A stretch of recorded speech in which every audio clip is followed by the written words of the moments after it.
Bonjour, dans cette capsule vidéo, je vais vous montrer comment utiliser le logiciel Regressi. Alors Regressi est un tableur dédié à la physique-chimie qui a été développé par un collègue de physique-chimie qui s'appelle Jean-Michel Millet. Alors pour le télécharger, alors vous l'avez normalement sur les ordinateurs de la région qui est préinstallé.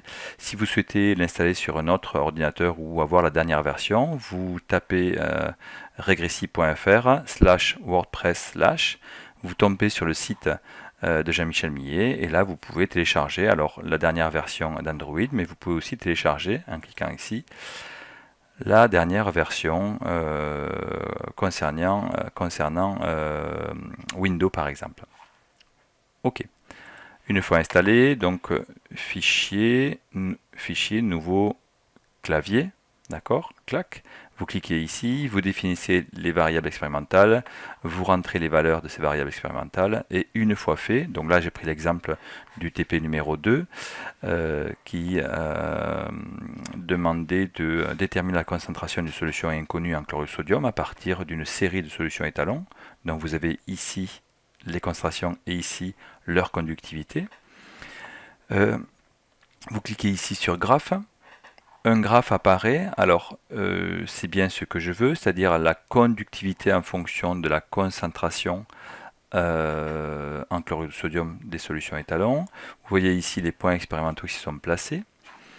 Si vous voulez changer et afficher l'inverse, vous pouvez ici au niveau de l'abscisse ou au niveau d'ordonnée changer les variables. Vous pouvez augmenter l'épaisseur des traits ici. Voilà. Ce qui va être intéressant ici, c'est d'utiliser l'onglet modélisation qui est ici, et on va modéliser ces points expérimentaux, on va superposer à ces points expérimentaux un modèle linéaire. J'ajuste ici, et l'ordinateur tout seul va adapter les paramètres du modèle, ici le coefficient directeur A, pour qu'il passe au plus proche des points expérimentaux. Une fois la modélisation réalisée, on revient ici et on va utiliser la fonction réticule libre pour déterminer la concentration de la solution inconnue. Il se trouve que la solution S' a une conductivité égale à 0,567 millisiemens par centimètre. Autrement dit, cela fait 567 10-3 millisiemens par centimètre. Donc je vais me régler à 567. Ici, 567, voilà. Et lorsque le centre du réticule est sur le modèle, j'appuie sur la barre d'espace pour figer le réticule. Voilà.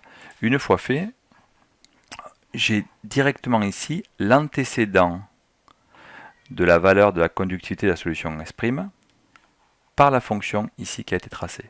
Okay, donc ici, nous avons directement la concentration de la solution S'.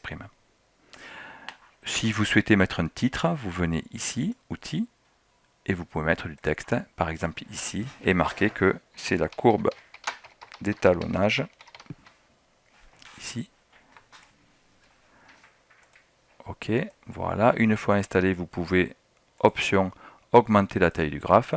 Voilà, vous pouvez mettre un fond, vous pouvez, voilà, et ainsi de suite. C'était tout. Vous avez aussi la possibilité de mettre un trait et indiquer ici, par exemple, qu'il s'agit de la concentration de la solution S'.